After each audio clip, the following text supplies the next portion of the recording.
Halo, balik lagi. Kali ini kita akan membahas lanjutan VLAN yang kemarin, yaitu kita mulai dari VTP. Let's start again.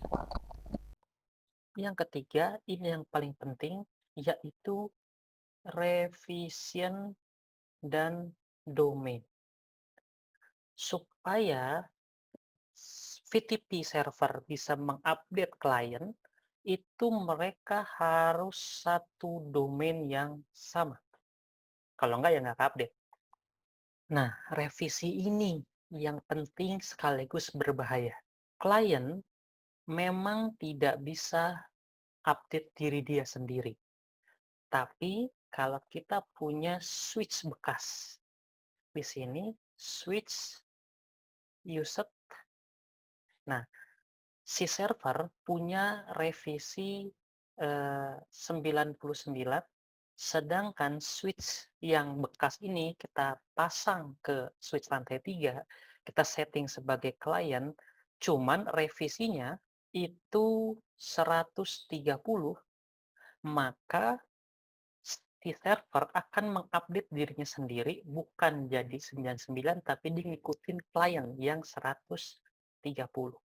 Kalau servernya punya 99 atau 100 VLAN, sedangkan switch bekasnya ini hanya punya 3 VLAN, habis semua 99 atau 100 VLAN itu. Dia ngikutin switch bekasnya itu, 3. Be careful.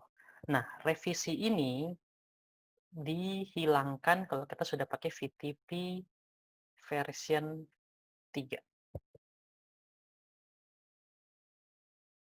Di VTP versi 3, kita kenal namanya primary server, yaitu server yang boleh mengupdate revisi diri dia sendiri, dia nggak mau diupdate oleh orang lain, untuk mencegah hal-hal yang tidak diinginkan terjadi seperti yang sebelumnya saya jelaskan itu.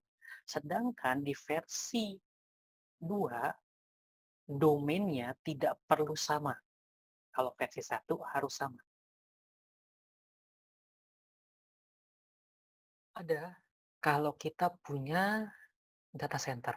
Yang data center ini somehow si sales sama finance punya server production di VLAN yang berbeda. Jadi kita bikin satu VLAN isinya server semua. Berarti kan harus ada koneksi inter VLAN nih.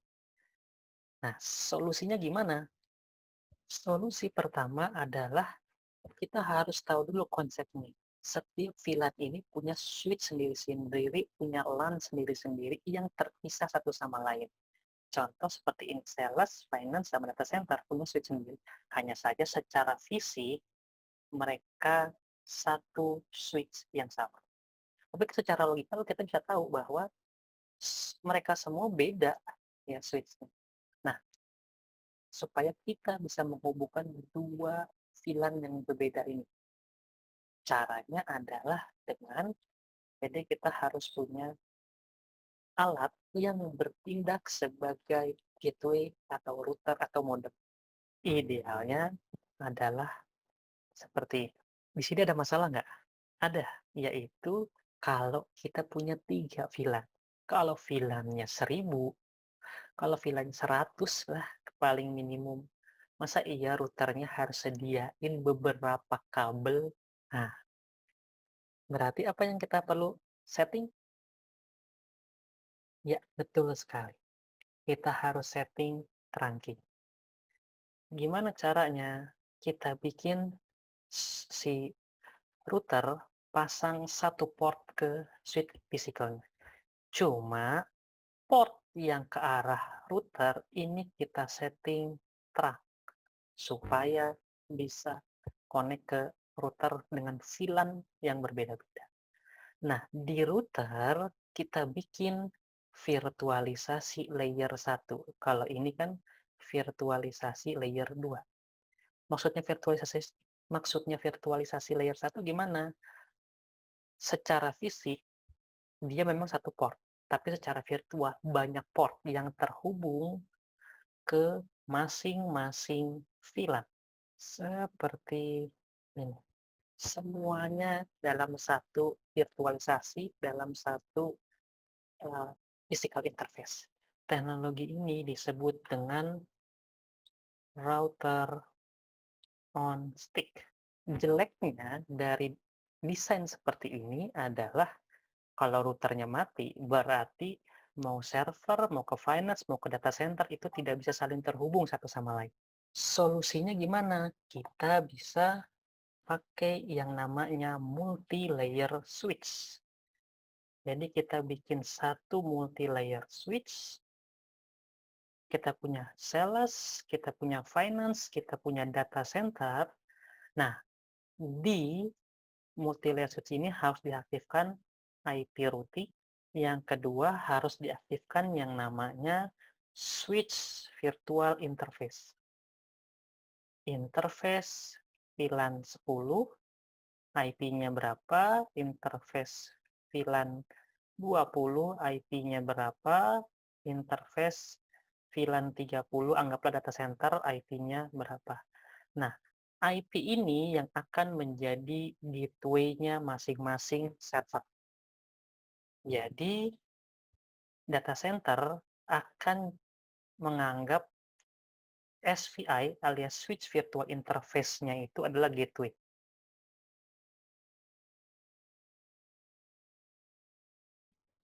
Ya, betul sekali.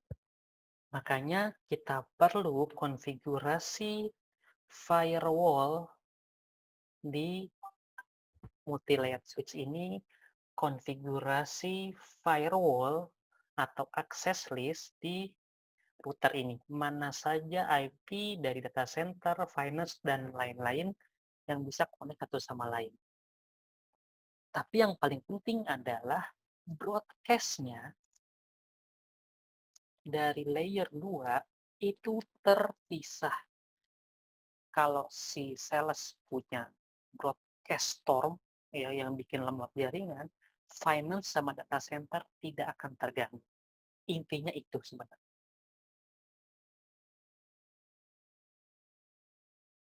Ada dua desain yang direkomendasikan oleh Cisco. Yang pertama adalah local VLAN. Ini yang paling direkomendasikan, yaitu kita punya satu gedung dengan 4 lantai. Nah, setiap lantai itu satu VLAN sendiri. VLAN 40, lantai 3 VLAN 30, lantai 2 VLAN 20, lantai 1 VLAN 10. Advantage-nya dari local VLAN ini, troubleshooting-nya mudah. Oh, ada IP 192.168.10.5 hang, nggak bisa connect ke jaringan. Kita lihat, oh 10 ini VLAN 10 ada di lantai 1. Mudah. Jeleknya adalah inisial desainnya harus benar dulu. Ya, kalau dari awalnya udah nyampur-nyampur, lantai 1 buat sales sama finance, lantai 2 buat IT sama hardware, macam-macam, ya kita nggak bisa pakai local VLAN. Tapi kalau dari awal perancangan infrastruktur gedung udah bagus, lantai 4 hanya untuk server PAM doang. Wah, itu lebih enak pakai local VLAN.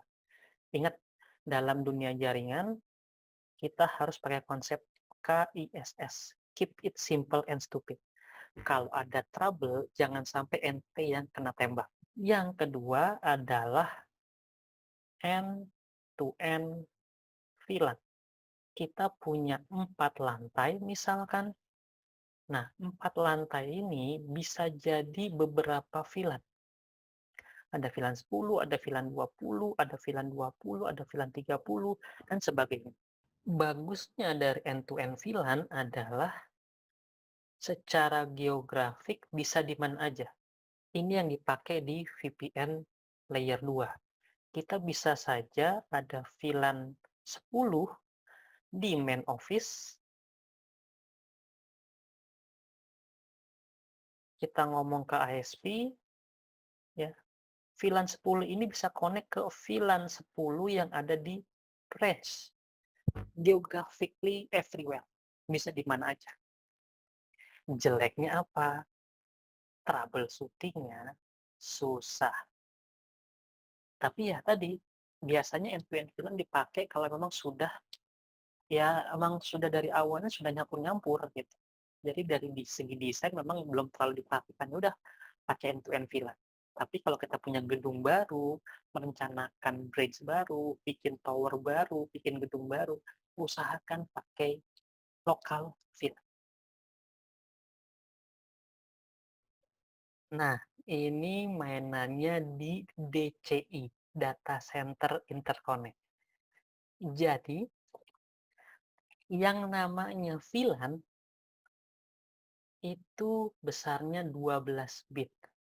Setahu saya itu cuma sampai 4 ribuan nomor VLAN yang bisa di-create.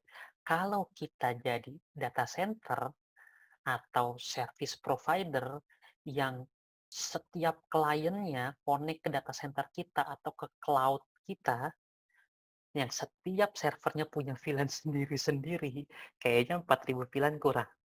Nah, kita pakai VXLAN, itu 24 bit. Itu bisa berapa ya? 16 juta. Bener nggak ya? Ntar gue cek dulu deh. Iya, betul. Ya. Jadi VXLAN itu apa? VLAN Virtual Local Area Network, VXLAN Virtual Extensible Local Area Network. Anggaplah begini, kita punya VLAN, kita punya VXLAN. Ini sama kayak kita punya IP versi 4 lawan IP versi 6. IP versi 6 lebih banyak lagi. Ya, VLAN pure layer 2, VXLAN layer 2-nya bisa dienkapsulasi di layer 3. Jadi kita punya data center di Indonesia itu bisa connect ke data center yang ada di Singapura, ya, di carry via layer 3. Berarti kita harus punya LISP, kita harus punya BGP, VPN, harus punya VTEP, ya, dan lain-lain, teknologi-teknologi supaya VXLAN ini jalan. Tapi tadi, kalau di Catalyst, switch layer 2, switch layer 3 yang konvensional, VXLAN nggak ada. Adanya di data center semuanya, di Nexus, ya, terutama kalau di Cisco. Oke, sekian dulu untuk materi VLAN dan insight tentang desainnya, terus VXLAN-nya, ya, mudah-mudahan ini membantu.